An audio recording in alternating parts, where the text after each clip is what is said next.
नमस्कार। आज हम ट्रांसपोर्टेशन प्रॉब्लम की सेकंड वीडियो शूट कर रहे हैं।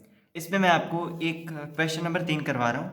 वैसे तो इम्पोर्टेंट चीज़ें हैं, लेकिन ये मैंने इसलिए चूज़ किया है क्योंकि यहाँ पे जब हम ऑप्टिमल सॉल्यूशन ज्ञात करते हैं, तो एक बार जो डी आई जे है, जिसके बारे में हमने बात करी थी, उसका फॉर्मूला भी हम जानेंगे। तो वो नेगेटिव आ रहा है, हमें बार बार जो है, अगर डी आई जे पॉजिटिव नहीं आ रहा है तो उस जो पूरी मेथड है, वो डीफाइड आइडेंटिफिकेशन मेथड, उसे पूरा जो है दोबारा करना पड़ता है। ठीक है, तो इसके लिए मैंने क्वेश्चन नंबर 3 को चूज़ किया है। और उसके अलावा जो डमी रो या डमी कॉलम हमें ऐड करना होता है, वो क्वेश्चन नंबर 8 है। तो देखते हैं कितने हो पाते हैं आज की वीडियो में। लेकिन ये जो वीडियो है, इस चैप्टर की सेकंड और लास्ट वीडियो है। ओके, इसके बाद आप कोई क्वेश्चन जो है वो पुट अप कर सकते हैं, तो उनकी वीडियो अलग से मैं शूट कर दूंगा। लेकिन इस चैप्टर पे और ज़्यादा वीडियो नहीं आएगी। और एक और चीज़, इस चैप्टर से क्वेश्चन आने के चांस काफ़ी कम रहते हैं, क्योंकि जो इससे पहले वाला चैप्टर है, नियतन समस्याएं, उससे जो है क्वेश्चंस आते हैं हमारे। जब 2020 में एग्ज़ाम थे, तभी वहीं से सवाल आया था। इससे मुझे याद नहीं आ रहा कि इससे कोई सवाल आया है, पर मैं वहाँ पर पक्का श्योर हूँ। तो अभी हम इसका क्वेश्चन नंबर 3 कर रहे हैं, जो कि 2016 में आया हुआ है। शुरू करते हैं हम क्वेश्चन नंबर 3 को, जिसे हम पहले वोगल मेथड से हल करेंगे, उसके बाद मोदी विधि से। तो मैंने क्वेश्चन नंबर 3 को लिख लिया है। टाइम बचाने के लिए मैंने ये टेबल पहले बना ली है। ठीक है, जैसा कि आपको मैंने बताया था कि वोगल मेथड में सबसे पहले आपको रो सेलेक्ट करनी है, एक रो, और उस रो के अनुसार आपको उसके दोनों न्यूनतम एलिमेंट्स का जो जैसे दो दो और चार, इसके न्यूनतम एलिमेंट है, ये फर्स्ट जो है मिनिमम एलिमेंट है, और ये सेकंड, इनका जो डिफरेंस है वो पेनल्टी होती है, वो ज्ञात करेंगे। और उसी प्रकार हम कॉलम की पेनल्टी ज्ञात करेंगे, और जो सबसे अधिक पेनल्टी होगी हम उस रो या कॉलम में प्रवेश करेंगे, करते हैं हम इसे पेनल्टी या शास्ति। ठीक है, तो रो के अनुसार 4 में से 2 माइनस हो गया, क्योंकि ये 2 मिनिमम एलिमेंट है, तो 2 आया हमारे पास। फिर 1 और 3 है, तो 2 आ गया, और फिर 4 और 5 यानी 1, और फिर 2 और 1 1। आप समझ रहे हैं ना, मैं मिनिमम एलिमेंट की बात कर रहा हूँ। ये सेकंड मिनिमम एलिमेंट है और ये फर्स्ट मिनिमम एलिमेंट है। बड़े में से हमेशा छोटा माइनस होगा, आप रिवर्स मत कर दीजिएगा, अदरवाइज गलत हो जाएगा। वैसे फ़र्क तो नहीं पड़ता है पेनल्टी में, लेकिन ऐसा करना मत आप। इधर भी पेनल्टी याद कर लेते हैं कॉलम वाइज। तो कॉलम में चार चार अवयव हैं, तो 2, 1 और 2 है, तो 1 आ गया, पहली पेनल्टी इसकी। और यहाँ पे 3 और 4 हैं, तो भी 1, और यहाँ पे 1 और 2 है, तो 1। अब हमारे पास जो है 2 2 यहाँ पे आ गए हैं। तो इसमें से आपको वैसे आप पे डिपेंड करता है कि आप कौन सी जो है रो में एंटर करना चाहते हैं। तो मैं यहाँ पे जो है जिसको मिनिमम, जैसे यहाँ पे 1 मिनिमम है, तो मैं सोच रहा हूँ मैं इसमें एंटर कर लूँ, तो मैं यहाँ पे एंटर कर रहा हूँ, और मैं जो है एरो का साइन लगा दूंगा जिस पेनल्टी के अंदर मैं एंटर करूँगा। तो यहाँ पे मिनिमम डिमांड और सप्लाई देख लेनी है, कि जितनी, मतलब जो डिमांड और सप्लाई में जो कम है, हम उतनी सारी की सारी उस अवयव को दे दें। जैसे ये न्यूनतम लागत है, तो अब यहाँ पे डिमांड और सप्लाई देख लेते हैं। तो सप्लाई न्यूनतम है, तो पूरी की पूरी सप्लाई हम इसको दे रहे हैं, जो कि हमारी 8 है। ओके, 8 को देते ही हमारी सप्लाई 0 हो गई, और जो डिमांड है वो 10 रह गई है। और ऐसा करने पर ये पूरी की पूरी रो अब काम की नहीं है, मतलब इसकी आगे हम शास्त्री नहीं निकालेंगे। ठीक है, अब सेम वही प्रोसीजर दोबारा करेंगे। तो 2, क्योंकि इसमें कोई चेंज नहीं आया, तो रो जो है, जब रो ख़त्म होती है ना, तब आपको रो की जो पेनल्टी है वो वैसे की वैसे रखनी है। लेकिन आप प्लीज़ काउंट जरूर कीजिएगा, ऐसे जैसे 5 में से 1 गया 4, सॉरी 5 में से 4 गया 1, और 2 में से 1 गया 1। ओके, उसी प्रकार यहाँ पे जो पेनल्टी आएगी वो आएगी 1 2 2, यानी ये तो 1 हो गया, ये 4 में से 6 में से 4 गया, और यहाँ पे 4 में से 2 गया। ये लाइन अब यूज़ नहीं करेंगे। ओके, क्योंकि यहाँ पे जो सप्लाई है वो 0 हो चुकी है, इसका यूज़ अब नहीं होगा। तो यहाँ पे मैं इस लाइन में एंटर कर रहा हूँ, यानी इस कॉलम में मैं एंटर करूँगा, ये आप पर डिपेंड करता है। ओके, अगर आप यहाँ पे देखें तो यहाँ पे न्यूनतम अगर मुझे 2 मिल रहा है, तो अब डिमांड और सप्लाई में, यहाँ पे सप्लाई 14 है और डिमांड 10 है मेरे पास, तो मैं 10 के 10 डिमांड इसको दे रहा हूँ, और ये 0 और यहाँ पे 4 रह गया है। ओके, तो हमारा ये कॉलम भी अब चला गया। नेक्स्ट, अब दोबारा से पेनल्टी निकालते हैं। तो 7 में से 2 गया, 5 और ये तो ख़त्म है, और यहाँ पे है 5 में से 4 गया 1 और 6 में से 1 गया 5 और यहाँ पे 4 सॉरी यहाँ पे तो 1 आएगा और यहाँ पे 6 में से 4 क्या 2। कभी कभार मिस्टेक हो जाती है, पर मैं चाहता हूँ कि कोई गड़बड़ ना हो और आपको एक ही सवाल कराऊँ और सब कुछ अच्छे से समझ में आ जाए, इसलिए मैं इतना स्लो और आराम से करवा रहा हूँ आपको। अब हमारे पास 5 2 बार आ चुके हैं। आप एक डिपेंड करता है आप न्यूनतम लागत पे जाना चाहते हैं या फिर पैसे जाना चाहते हैं। तो इस बार जो है मैं ऊपर वाले 5 से एंटर करूँगा, ये आप पर डिपेंड करता है आप क्या चाहते हैं। तो अगर मैं इस पे मतलब एंटर करूँ तो यहाँ पे 4 और यहाँ पे अगर इस 5 पे एंटर करूँ तो यहाँ पे मैं मैक्सिमम 5 जो सप्लाई या डिमांड है वो दे सकता हूँ, इसलिए मैंने ये जो है इसको चुना और 5 देने पे ये 0 और यहाँ पे 2 शेष रह गया। इस बात का आपको खास ध्यान रखना है, माइनस करके वैल्यू ज़रूर लिख लीजिए, ओके, अदरवाइज़ गड़बड़ हो सकती है। ठीक है, अब दोबारा से पेनल्टी निकालते हैं। 5 में से 4 गया 1 और यहाँ पे वापस से 5 और यहाँ पे 4 और यहाँ पे 2। समझ गए होंगे आप। 5 में से 1 गया 4, 6 में से 1 गया 5, 5 में से 1 गया 4 और 6 में से 4 गया 2। 5 बड़ी है, पेनल्टी है तो हम यहाँ से एंटर करेंगे। 1 मिनिमम है तो 1 के लिए जो मैक्सिमम डिमांड और सप्लाई है वो 2 है, वो हमने 2 इसको पकड़ा दी ताकि ये 0, ये भी 0 और यहाँ पे 2 शेष रह गया और इसी के साथ ये वाला कॉलम चला गया। अब हमारे पास 4 और 6 है। इसके लिए आपको पेनल्टी निकालने की ज़रूरत नहीं है, पहले मिनिमम एलिमेंट को जो है दे दीजिए और उसके बाद में मैक्सिमम एलिमेंट। तो मिनिमम जो है 4 है तो मैं इसको 7 सप्लाई दे देता हूँ। यहाँ पे 9 है तो यहाँ पे 7 है, 7 मैक्सिमम थी, इसको 7 हमने दे दी और यहाँ पे 7 देने पर 2 शेष रह गया। अब ये 2 रह गया और इधर भी 2 है तो हमने इसको 2 पकड़ा दिया और ये 0 और ये भी 0। अब आपको ध्यान रखना है कि ये जो डिमांड है ये भी 0 है और ये सप्लाई है ये भी 0 0 होनी चाहिए। अब हम इसका इनिशियल बेसिक फिजिकल सॉल्यूशन लिख लेते हैं, IBFS। तो हमारा x11 है 5 और उसके बाद है x23, यानी ये 1 1 हो गया, ये 2 3 हो गया, ये हमारा आया है 8। यानी हमने जो डिमांड या सप्लाई दिया है वो वैल्यू आपको यहाँ पे लिखनी है, ओके। और उसके बाद x32 7 और उसके बाद है x41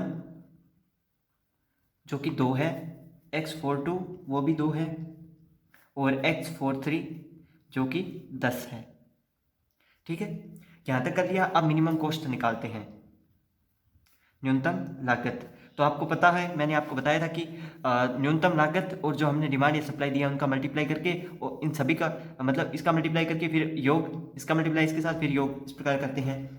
तो 10 + 8 + 28 + 2 + 12 + 20, इनका योग आया है 80 रुपये जो है इनका योग आया है। ठीक है, ये मिनिमम कॉस्ट आ चुकी है अब इसकी। अब चेक करते हैं कि जो हमारे टेबल है जो भी है अपब्रस्ट है या अनअपब्रस्ट है, डीजनरेट या नॉन डीजनरेट। तो उसके लिए m + n - 1 = ऑक्यूपाइड सेल या भरी कोष्ठिका।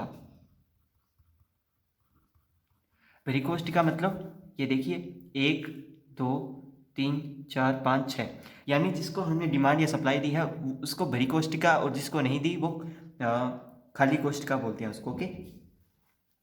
अब m जो है वो ये वाली राशि है, ओके, 1 से लेके 4 तक। ठीक है, ये वाली राशि m है जो कि होगी 4 + n हमारे पास 3 है -1 = ये हमारे पास आ गया, सॉरी n की जगह 3 लिखना था, चलो मैंने 3 ऐसे लिख दिया। 4 + 3 7, 7 - 1 6 और हमारी भरी कोष्ठिका कितनी थी वो 6 थी। तो इसका मतलब नॉन डीजनरेट है, नॉन डीजनरेट या अनअपब्रस्ट, ओके, अनअपब्रस्ट है ये, ओके। ठीक है, अब इसकी इष्टतम की जांच करने के लिए ऑप्टिमलिटी टेस्ट के लिए हम जो है मॉडिफाइड आइडेंटिफिकेशन मेथड का यूज़ करेंगे, ऑप्टिमलिटी।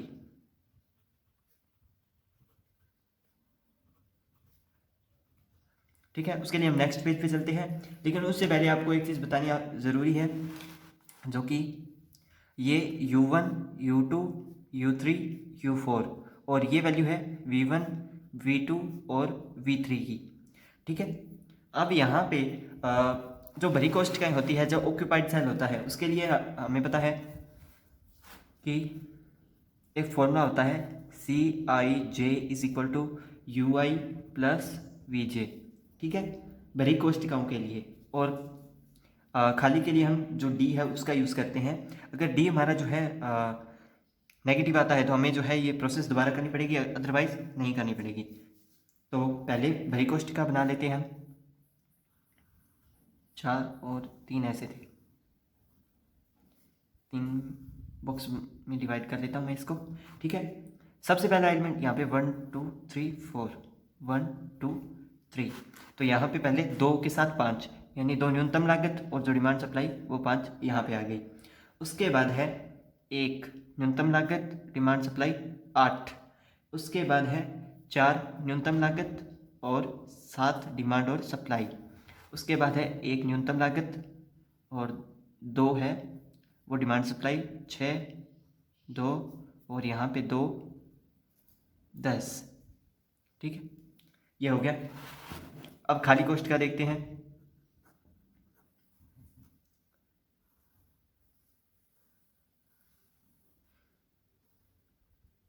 तो 1 2 3 4, 1 2 3, यानी जिनके पास हमने डिमांड सप्लाई नहीं दी, पहले में 7, फिर 4, फिर 3 3 और उसके बाद ये 5 और 7। अनऑक्यूपाइड 3 और 3 6 है हमारे पास। ठीक है, इनके लिए पहले C11 जो कि इक्वल होगा U1 प्लस V1 और जो कि इक्वल है 2 के, यानी जो हमारी न्यूनतम लागत है उसके इक्वल होगा। ठीक है, इक्वल में भी U1 प्लस V1 लिख सकते हैं, लेकिन मैं नहीं लिखूंगा। ठीक है, दूसरा है हमारा C23, यानी ये वाला। तो U2 V3, इसका यूज जो है ये 1 है। इसका यूज जो है हम मिनिमम कॉस्ट निकालने के लिए ही करते हैं। सॉरी, गलत बोल दिया, डी की वैल्यू निकालने के लिए करते हैं, क्योंकि डी में सी काम आएगा। चलते हैं हम आगे, जल्दी से मैं लिख लेता हूँ। U3 V2 is equal to 4।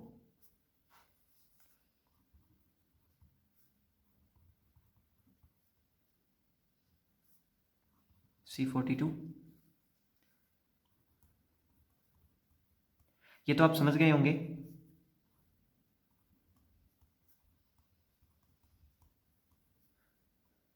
अब खाली कोष्ठिकाओं के लिए जो यहाँ पे बड़ी के लिए C होता है और खाली के लिए D होता है।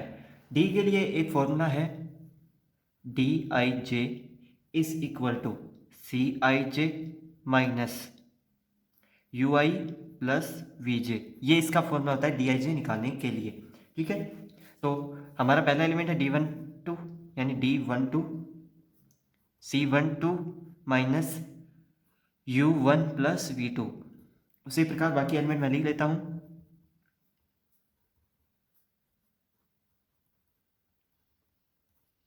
उसके बाद है D21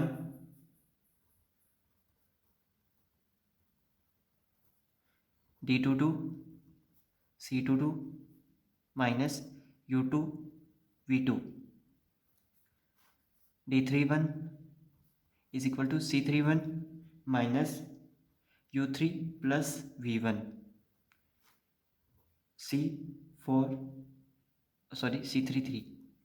C33 minus U3 V3। Okay, ठीक है, यहाँ तक हो गया है। अब आप सोच रहे होंगे कि हम U और V की वैल्यू कैसे निकालें। तो इसके लिए हमें U और V इनमें से किसी एक को जीरो मानना होगा। और जीरो हम कौन से को मानेंगे? जीरो हम उसको मानेंगे जिस रो या कॉलम में सबसे ज़्यादा सेल जो है ऑक्यूपाई हुई हैं। तो आप देख पा रहे होंगे कि जो U4 है, ये वाला U4 था, इसमें सबसे ज़्यादा देखिए यहाँ पे भी डिमांड सप्लाई, यहाँ पे भी तीनों को जो है डिमांड और सप्लाई मिली है। ठीक है, और अगर मान लो जैसे यहाँ पे ये ना दिया होता, तो आप देख पा रहे होंगे इसको भी 2 मिले, इसको भी 2 मिले, और ऐसे करके देखें तो भी 2 मिले। तब आप पे डिपेंड करता है कि आप किससे चूज़ करें, वो आपकी मर्जी है। तो यहाँ पे मैक्सिमम 3 U4 को मिला है, तो मैं इसको जो है चूज़ कर रहा हूँ, यानी हम U4 को ही जीरो बनाएंगे। जिसको हम चूज़ करेंगे उसको हम 0 करेंगे। तो मान लिया U4 है वो 0 है। U4 0 निकालते ही 0 मानते ही हमारे पास V2 की वैल्यू आ गई 6। V2 की वैल्यू आ गई 6, ठीक है। अब हम V2 U4 एक V2 आ गया, ओके। और सॉरी यहाँ पे एक मिस्टेक हो रही है, यहाँ पे U4 V3 होना था, ठीक है, वो गलत हो गया, कोई बात नहीं। V3 की वैल्यू आ गई हमारे पास 3 आ गई, सॉरी V3 की वैल्यू हमारे पास 2 आ गई, क्योंकि U4 हमने 0 माना था और U4 यहाँ पे भी है, तो इसका मतलब हमारे पास V1 की वैल्यू भी हमारे पास 1 आ गई है। अब U1 और U2 की वैल्यू, U1 की वैल्यू में V1 की वैल्यू रखेंगे तो हमारे पास U1 की वैल्यू 1 आ गई। उसी प्रकार U2 की वैल्यू हमारे पास -1 आ गई और U3 की वैल्यू -2 आ गई। आशा करता हूँ आप निकाल लेंगे। अब ये वैल्यूज़ हमें इनमें पुट करनी होंगी, ठीक है। ये वैल्यू पुट करने के बाद D12 निकालेंगे हम। तो C12 की वैल्यू हमारे पास ये वाली वैल्यू पुट करनी है हमें, ठीक है ना, तभी तो हमने खाली कोष्ठिका बनाई है। तो 7 माइनस U3 V3 इनकी वैल्यू U3 और V3 ये हो गया माइनस का 4, माइनस माइनस प्लस, सॉरी ये कुछ गड़बड़ हो रहा है इसमें। U1 और V2, U1 की वैल्यू कहाँ पे है, U1 की वैल्यू 1 है और V2 की वैल्यू हमारे पास 2 है। इसकी तो 7 हो रही है, एक मिनट मैं चेक कर लेता हूँ। सॉरी मैं एलिमेंट में कंफ्यूज हो गया, मैं V2 देख रहा था, मतलब V2 में इसको माना था। असल में हमें यहाँ पे U1 और V2 चाहिए। U1 1 है और V2 6 है, तो 7 आ गया, ठीक है। इन दोनों का एडिशन 7 हो गया और हमारा इक्वल में 0 आ गया। उसी प्रकार D13 ये 4 है और इन दोनों का 3 आ गया, जो कि हमारा 1 आ गया 0 से बड़ा। उसके बाद D21 3 माइनस 0, जो कि हमारा 0 से बड़ा आ गया। उसके बाद D22 3 माइनस 5, तो यहाँ पे क्या हुआ, माइनस का 2 आ गया, जो कि 0 से छोटा है। हमारा सब कुछ जितनी मेहनत थी इसने गड़बड़ कर दी, अब दोबारा से करना पड़ेगा। तब तक हम सारी वैल्यूज़ को निकाल लेते हैं। 6 और ये है 0 से बड़ा, ठीक है। D33 7 माइनस 0, तो हमने जो है DI से निकाल लिया है, जो कि 0 से छोटा आ गया है। हमारा DIJ जो है वो नेगेटिव आ चुका है, यानी DIJ छोटा और बराबर आ गया, छोटा आ गया, सॉरी 0 से छोटा आ गया है। अब हमें वापस जो है यहीं पे चलना होगा, लेकिन उससे पहले एक चीज़ को ध्यान में रखना होगा कि कौन से एलिमेंट के कारण नेगेटिव हुआ है। तो D22 वाले एलिमेंट के कारण नेगेटिव हुआ है, तो D22 एलिमेंट हमारा यहाँ पे है, तो आपको प्लस साइन जो है यहाँ पे लगा देना है। उसके बाद आपको बॉक्स बनाना है, बॉक्स यहाँ से शुरू करना है प्लस साइन से और पहले यहाँ पे जाएगा, ठीक है। यहाँ पे जाने के बाद क्या होगा, यहाँ पे आगे तो कोई सेल नहीं है तो इसलिए ये नीचे आएगा। तो नीचे आएगा, जब भी ये लाइन जब मुड़ेगी तो वो क्या है, उस जगह नेगेटिव साइन आएगा, यहाँ पॉजिटिव यहाँ नेगेटिव, तो ये यहाँ पे आ गया, ठीक है। अब यहाँ से दोबारा इधर आएगा तो ये चीज़ पॉजिटिव होगी। ये पॉजिटिव नेगेटिव क्यों है इसके बारे में मैं बता दूंगा आपको, ठीक है। यहाँ से यहाँ आया, अब यहाँ से वापस ऊपर की ओर जाएगा, वो ऊपर की ओर जाएगा तो ये नेगेटिव हो गया और वापस पॉजिटिव में जाके मिल गया, हमारा बॉक्स बन चुका है। अब हमें जो है एक सेल वैसे ही बना लेते हैं, लेकिन पहले हम उसकी मिनिमम कॉस्ट फाइंड करेंगे। अगर वो मिनिमम कॉस्ट आ जाती है तो उसके बाद हम दोबारा से दोनों टेबल इस प्रकार बनाएंगे और फिर उनके U, V और फिर D की वैल्यू फाइंड करेंगे, ठीक है। तो मैं जो है टेबल बना लेता हूँ। 4 एलिमेंट रखने थे, तो सबसे पहला जो है 2 और 5, यानी 2 न्यूनतम लागत और डिमांड, ये जो है पड़ी रहेगी। यहाँ पे क्या होगा, यहाँ पे जो सबसे न्यूनतम लागत होगी, डिमांड और लागत होगी, उसमें से हमें इन सभी को माइनस करना पड़ेगा, यानी इस न्यूनतम लागत में से माइनस, जहाँ पे माइनस है, अगर यहाँ पे माइनस है तो 8 में से 2 को माइनस करेंगे, यहाँ पे प्लस है तो 10 में जोड़ देंगे और यहाँ पे 2 में से 2 माइनस करेंगे और इस साथ के साथ कुछ भी नहीं करेंगे, ओके। तो देख लीजिए मैं बना लेता हूँ इसको, और जहाँ पे प्लस है वहाँ का हम एलिमेंट देख लेंगे, क्योंकि यहाँ पे तो एलिमेंट है नहीं, तो हम खाली कॉस्ट का हम देखेंगे तो वो 3 है, तो हम उस 3 को यहाँ पे ले आएंगे। अब जो सबसे न्यूनतम लागत थी, सॉरी डिमांड थी, जो सबसे न्यूनतम डिमांड थी इस बॉक्स में बनने के बाद, वो 2 थी हमारी, तो वो जो है मैंने इसको दे दी, क्योंकि यहाँ पे पहले से प्लस का साइन है तो वो यहाँ पे आ जाएगी। ठीक है, अब इसकी बात तो हो गई। अब ये जो एक न्यूनतम लागत है, यहाँ पे माइनस का साइन है, तो इसकी जो डिमांड है उसमें से 2 माइनस होगा, यानी ये 6 रह गया। उसके बाद 4 वैसे का वैसा, और इसकी 7 वैसे की वैसे पड़ी रहेगी, 1 वैसे का वैसा, और डिमांड 2 पड़ी रहेगी। और ये जो 6 है यहाँ पे माइनस है, इसका मतलब 2 में से 2 माइनस 0 हो जाएगा। तो जब हम नई कॉस्ट का बनाएंगे ना, तब यहाँ से इस 6 को निकाल देंगे। ओके, और इस 2 के साथ यहाँ पे प्लस का साइन था, तो 10 में 2 ऐड हो जाएगा और ये 12 हो जाएगा। ठीक है, यहाँ तक आप अच्छे से देख लीजिए। अब हम इनकी मिनिमम कॉस्ट फाइंड करते हैं। मिनिमम कॉस्ट फाइंड करेंगे तो ये 10 प्लस 6 प्लस 6 प्लस 28 प्लस 2 और प्लस में 12 दूनी 24, ये आएगा, जो कि हमारा 76 रुपीज़ होगा। ठीक है, 76 रुपीज़ आ गया। अब हम नई ऑक्यूपाइड और अनऑक्यूपाइड सेल बनाएंगे और उनसे फिर यू, वी और सी और डी फाइंड करेंगे और फिर आगे हल करेंगे। तो मैंने ये टेबल बना ली है। वैसे तो ये टेबल मैंने लास्ट पेज पे बना ली थी, लेकिन यहाँ पे जो है 6 और 0 आ रहा था, तो वो मैंने इसको दे दिया है और ये नई खाली सेल जो है वो बन गई है। अब इसी के अनुसार जो है जो सी, जैसे C11, C22, C23, C32 और बाकी वैल्यूज़ फाइंड करेंगे। तो हमारा जो पहला है C11, ये जो कि U1 प्लस में V1 इज इक्वल टू 2। फिर दूसरा है C22 यानी U2 और प्लस में V2 इज इक्वल टू 1। फिर है C23 is equal to U2 plus में V3 इज इक्वल टू ये भी, ये हमारा है, सॉरी यहाँ पे 3 आएगा और यहाँ पे 1 आएगा। मिनिमम कॉस्ट आपको लिखनी होगी आपको, ठीक है, डिमांड सप्लाई नहीं लिखनी है। और उसके बाद है C32 यानी U3 plus V2 is equal to 4। उसके बाद है C41 is equal to U4 plus में V1 इज इक्वल टू 1। उसके बाद C42 U4 प्लस में V2 इज इक्वल टू 2। ठीक है, ये आप देख लीजिए, मैंने वैल्यूज लिख दी है। उसके बाद हमें एक चीज़ को 0 मानना पड़ेगा, जो कि हम U4 को मानेंगे। पहले भी हमने U4 को माना, यहाँ पे भी मैं U4 को माना हूँ, लेकिन आप देख पा रहे होंगे कि यहाँ पे भी 2 है, यहाँ पे भी 2, ऐसे भी 2, यहाँ पे भी 2, यहाँ पे भी 2, इस प्रकार है। तो आप U4 को अगर मानना चाहें तो मान सकते हैं। मैंने U4 को ही माना है।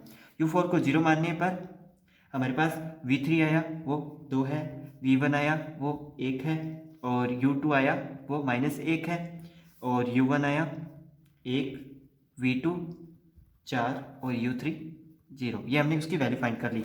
अब फॉर DIJ हम DIJ फाइंड करेंगे। तो D12 फॉर्मूला नहीं लिखूंगा मैं यहाँ पे, डायरेक्ट वैल्यू जो है वो पुट करके और माइनस करके वो लिखूंगा। तो D12 यानी पहले हम इसकी वैल्यू फाइंड करेंगे। C की वैल्यू हमारे पास 7 है, और उन दोनों की वैल्यू यानी U1 और V2। U1 हमारे पास U1 1 है और V2 हमारे पास 4 है, तो 5। 7 में से 5 2 बड़ा है 0 से। उसी प्रकार D13 4 - 3 1 आ गया, बड़ा है 0 से। उसके बाद D21 3 - 0 जो कि बड़ा है 0 से। फिर D31 5 - 1 4 बड़ा है 0 से। फिर D33 7 - 2 5 बड़ा है 0 से। उसके बाद D42 6 - 4 2 बड़ा है 0 से। ऑल DIJ जो है हमारे पास वो बड़े आ चुके हैं 0 से।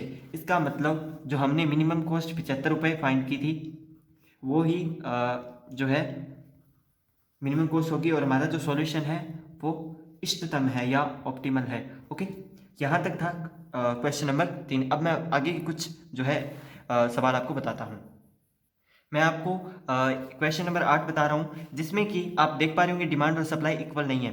तो हमारी जो डिमांड है वो कम पड़ रही है, तो हमें डिमांड 20 और चाहिए, इसलिए हमने कॉलम ऐड कर दिया और डिमांड 20 को हमने यहाँ पे ऐड कर दिया है। उसके बाद हमने सेम प्रोसीजर से पेनल्टी निकाली, फिर जो है एलिमेंट्स उनको दिए। ठीक है, एप्सिलॉन पहले नहीं आएगा, वो बाद में आएगा। ओके, मैं बता देता हूँ। इसके बाद हमने IBFS फाइंड किया, ठीक है, और फिर मिनिमम कॉस्ट 282 रुपये निकाली हमने। जो डिजनरेट नॉन डिजनरेट फाइंड किया कि वह क्या वो है या नहीं है, तो वो इक्वल नहीं है। ओके, ये फाइंड करना था हमें। उसके बाद हमने इक्वल फाइंड करने के लिए हमने क्या किया, x25, ये इसमें कि देखिए आप देख पा रहे होंगे कि हमने सबसे ज़्यादा डिमांड और सप्लाई इसमें दी है, यानी 3 डिमांड और सप्लाई हमने इसमें दी है। इसलिए मैंने x25 को जो है एप्सिलॉन दे दिया, ताकि जो हम ऑक्यूपाइड सेल है उनको ज़्यादा बना सकें, यानी 7 के इक्वल कर सकें। तो इस प्रकार एक जो है वो बढ़ गया है, यानी अब 5 4 9 और 1 5 4 9 माइनस 1 7। तो इस प्रकार जो है वो एक बढ़ गया है। आप देख पा रहे होंगे कि 3 4 5 6 7 8 है, 8 है टोटल। और m प्लस एन 9 माइनस 1 8 होता है, तो वो इसके इक्वल आ गया है। लेकिन यहाँ पे हमने इसको एप्सिलॉन माना, तो एक बार के लिए हम इसको इनफाइनाइट ही मानेंगे। अब हम बड़ी कोष्ठ का और खाली कोष्ठ का बनाएंगे और इष्टतमता की जांच करेंगे। सेम वही प्रोसीजर है, और देख रहे होंगे कि जो DIJ है वो हमारा पॉजिटिव नहीं आया है। तो आगे हमने क्या किया है, आप पहले इस चीज़ का ध्यान रखिए कि हमारा कौन सा एलिमेंट जो है वो DIJ में नेगेटिव आ रहा है। तो हमारा 3 3 एलिमेंट नेगेटिव आ रहा है, जो कि यहाँ पे आएगा। तो यहाँ पे प्लस का साइन लगाएंगे और वहीं से बॉक्स को शुरू करेंगे। हमने भी सेम यही प्रोसीजर किया है, यहाँ पे प्लस का साइन लगाए और किसी भी साइड में ऐसे भी जा सकते हैं, ऐसे भी जा सकते हैं। ओके, और उस प्रकार आगे हम इसको जो है टेबल को बना लिया है, ठीक है। और जो न्यूनतम आप इसमें देख पा रहे होंगे कि जो न्यूनतम है कितनी है इसमें, न्यूनतम 5 एप्सिलॉन। सेल में जो सबसे न्यूनतम जो क्या बोलते हैं उसको, डिमांड या सप्लाई है, वो हम उसमें ऐड करेंगे, ठीक है। तो वो ऐड करने पर हमारे पास मिनिमम जो है यहाँ पे 1 यानी 4 है। 4 को ऐड करेंगे, जहाँ पे माइनस है वहाँ से कम कर देंगे, और जहाँ पे है जहाँ पे प्लस का साइन है वहाँ पे हम ऐड कर देंगे। क्योंकि जैसे यहाँ पे एप्सिलॉन प्लस 4 हो गया, यहाँ पे 16 हो गया, और यहाँ पे जो 3 था उसको हमने 4 जो है वो दे दिया है। दरअसल वहाँ पे भी एक मिस्टेक हो गई और यहाँ पे भी एक मिस्टेक हो गई है। आप देख पा रहे होंगे जो एलिमेंट यहाँ पे माइनस का 4 हुआ है, मतलब इसी के कारण हमारा जो कंप्लीट DIJ है वो नेगेटिव हुआ है। तो जब हम ये बॉक्स बनाएंगे ना, तब इन पे जो हमने डिमांड और सप्लाई दी है उसमें इस 4 को माइनस करेंगे और इस 4 को ऐड करेंगे। वहाँ पे क्या था, जब मैंने आपको वहाँ पे सॉल्व करके समझाया ना, तो वहाँ पे एक कन्फ्यूज़न पैदा ये हो गया कि जो सप्लाई थी वो भी हमारे पास वहाँ पे 2 आ रही थी, और जो मिनिमम एलिमेंट जो DIJ को नेगेटिव कर रहा था वो भी 2 था। तो वो कन्फ्यूज़न हो गई थी, उसके लिए मैं माफ़ी चाहता हूँ। तो आप प्लीज़ 4 को ध्यान रखें, 4 जो है वो इनमें माइनस होगा, और आप देख पा रहे होंगे कि 4 के माइनस होने के कारण ही जो है ये वैल्यूज़ चेंज हुई है। और उसके बाद जो DIJ C U V उनकी वैल्यूज़ निकाली गई हैं, और ऑल DIJ जो है वो पॉजिटिव आ गए हैं, और इस प्रकार जो है हमारा क्वेश्चन कंप्लीट हो गया है। और इसी के साथ हमारा जो है चैप्टर कंप्लीट हो गया है। और नोट्स जो है मैंने इसकी पहली वीडियो में डाल दिए हैं, तो वीडियो अगर पसंद आए तो लाइक कर दीजिए, अपने फ्रेंड्स के साथ शेयर कर दीजिए, और कमेंट करते रहिए। सेपरेट वीडियो बना दूंगा आपके लिए। और वीडियो देखने के लिए धन्यवाद।